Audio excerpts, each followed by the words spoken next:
So we need to talk about what is happening in Port Charles, because honestly, I am exhausted. Just when you think you have a handle on things, the writers decide to throw everything into a blender and hit puree without putting the lid on. It's messy. It's chaotic. And yeah, I'm still watching, so joke's on me, right? Let's dive into the spoilers for Tuesday, the 24th of February 2026, because apparently we don't have enough stress in our real lives. First off, can we please discuss the absolute train wreck that is Harrison Chase and Michael Corinthos? You guys, I used to root for Chase. He was the good guy. The one who sang songs and was adorable. But lately, I don't even know who this character is anymore. So spoilers say Michael and Chase are getting into another brawl. Yes, another one. Because apparently grown men in this town can't use their words, they have to use their fists. And look, usually I'm Team Chase because the Corinthos clan gets away with murder literally. But in this specific instance, Michael might be justified. Let's rewind a second. Last week, or maybe it was a few days ago, the timeline is a blur. Chase planted Drew Kane's key on Michael's keyring. Which, first of all, how did he even get close enough to do that without Michael noticing? Michael is supposed to be this mob-adjacent tough guy. But he doesn't check his own pockets. Whatever. But then Chase goes a step further and plants a theory in Nathan West's head. And we need to talk about Nathan West being back in the mix in a minute, because my brain is still broken from that return. But let's stick to the fight. So Michael has to face police questioning, probably because Chase set him up and he snaps. The spoilers say Michael is the one who pounds Chase's face this time. And honestly, maybe Chase needs it. I know that sounds harsh. I shouldn't condone violence. But Chase has been so shady lately. What is his endgame here? Is he trying to destroy Michael to protect someone, or has he just lost it? Meanwhile, poor Brooklyn Quartermain has to literally dodge the punches. She has to get out of the way of the brawl. Can we get Brooklyn a storyline that doesn't involve breaking up fights between her exes and her friends? Please, she deserves better than being a referee in a dive bar or wherever this is happening. But okay, let's pivot to the thing that is actually making me emotional and confused at the same time. Maxie Jones. Oh, Maxie. So, Maxie goes to the cemetery to visit Nathan West's grave. Which, normal behavior for a grieving widow. Except Nathan is apparently walking around town listening to Chase's theories. I'm still trying to wrap my head around how the show is playing. This Nathan is back thing. Is he fully back? Is it a back from the dead but nobody knew thing because the spoilers say Maxie runs into Nathan at the cemetery? Imagine that.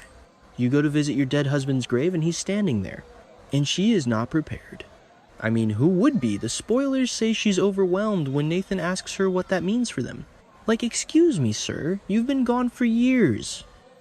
You can't just show up and ask. So are we good? Maxie has a whole life? She has Spinelli. She has kids. And now she has to make a big decision between Nathan and Damian Spinelli. And look, I love Spinelli. The Jackal is an icon. But this is Nathan. The love of her life, arguably, the man who died a hero. How is she supposed to choose? Fans on social media are already fighting about this, and honestly, I don't know where I stand. Part of me wants the classic Maxie Spinelli endgame, but the chemistry with Nathan was so good. It's cruel of the writers to do this to us. It really is.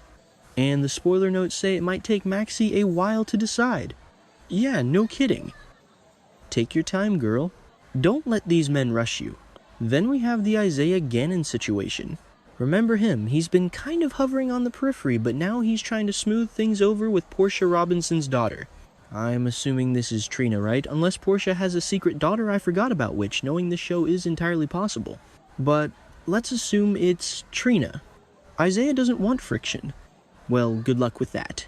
Trina is fierce, and if she's blaming him for something probably related to whatever medical or personal drama is happening at the hospital, she's not going to just let it go because he asked nicely. The question is, will she hear him out, or will she shut him down? If I were betting money, I'd say she shuts him down at least once before hearing him out. That's the soap formula.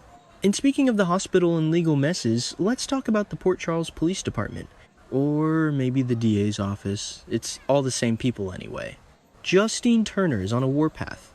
She issues a warning to the police commissioner. Is that still Dante? Or did he get promoted or demoted I can't keep track of the badges in this town. But she tells Dante they can't get it wrong again. She's talking about Drew Kane's shooting case. Okay, so Drew got shot again and they messed up the investigation. Shocker. Justine Turner is intense, you guys. She's not here to make friends. She's practically vibrating with I am a serious lawyer energy. But is she actually helpful, or is she just another obstacle? And can we talk about how Drew Kane is always in the middle of some shooting or political drama? The man cannot catch a break. And now Justine is using this case to pressure Dante. I feel like Dante is just tired. He looks tired. I'm tired for him. Meanwhile, over in the Young and Restless corner of Port Charles, wrong soap I know, but fits the vibe. Jocelyn Jacks and Gio Palmieri are gossiping. They're talking about Emma Scorpio. Now, Emma Scorpio being the topic of conversation is interesting. Is she in trouble? Did she do something wild? She's Anna's granddaughter, so the potential for Spy Kid gone rogue is high. Joss and Gio talking about her feels like setup for something bigger. Maybe Emma is the key to the whole mystery, or maybe she's just dating someone she shouldn't be. With Joss involved, there's usually judgment involved, let's be real. I love Joss, but she has opinions. Okay, let's get to the mob stuff. Because there is always mob stuff. Sonny Corinthos confides some intel to Rick Lansing. Wait, pause.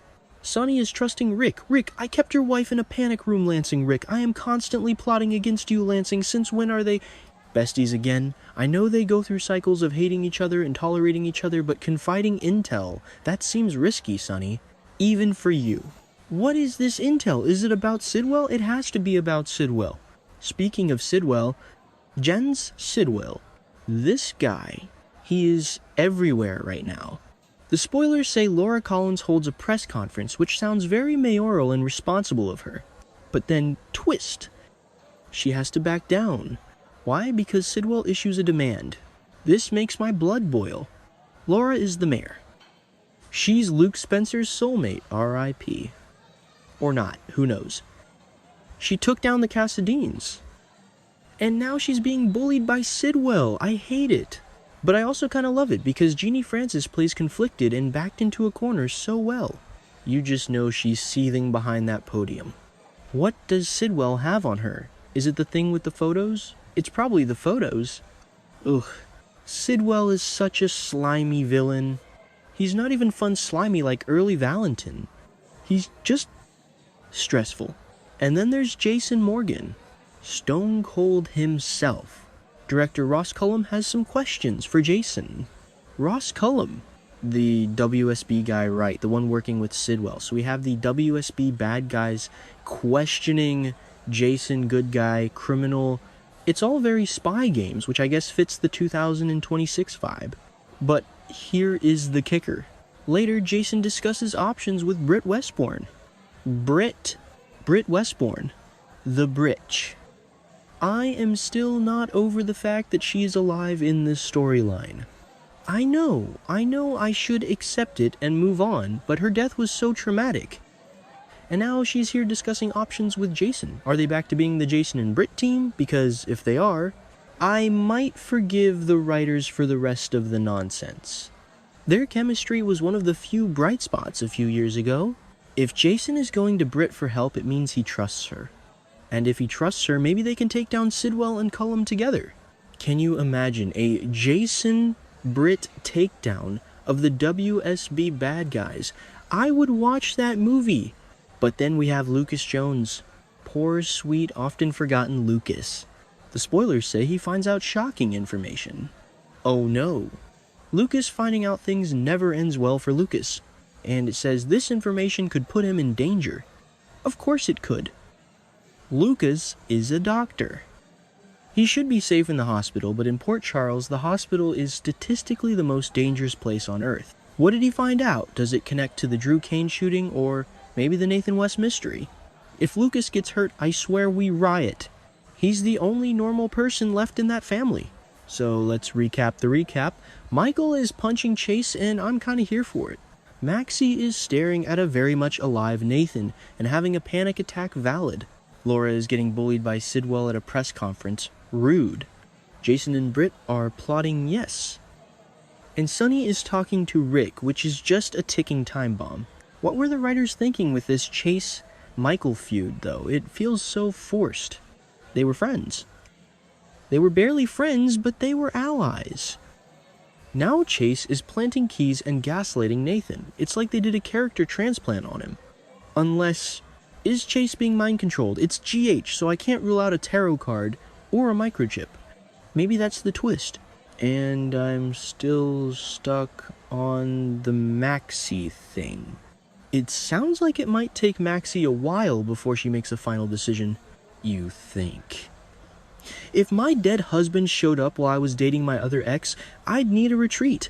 A long one. Maybe to Nixon Falls too soon. Honestly, looking at the big picture this week feels like a transition. They are setting up the pieces for a massive explosion. The Sidwell-Cullum alliance is tightening the net around everyone. Sonny, Laura, Jason, and the good guys are too busy fighting each other, Michael versus Chase, or dealing with emotional zombies, Maxie, Nathan, to notice they are being played. It's frustrating, but it's that I can't look away kind of frustrating. I just hope someone listens to Justine Turner even if she's annoying. If the police get it wrong again regarding Drew Sidwell wins, and nobody wants Sidwell to win, he's too smug. Okay, I'm rambling now, but you get it. Tuesday is going to be a lot. Make sure you have snacks, and maybe a stress ball for when Laura gets interrupted at that press conference. I'm already pre-annoyed on her behalf. Let me know what you guys think. Are you Team Nathan or Team Spinelli? Is Team Neither an option? Can Maxie just choose herself? And do you trust Rick Lansing? If you said yes, we need to talk. Until tomorrow, or until the next disaster hits, Port Charles, keep watching. I guess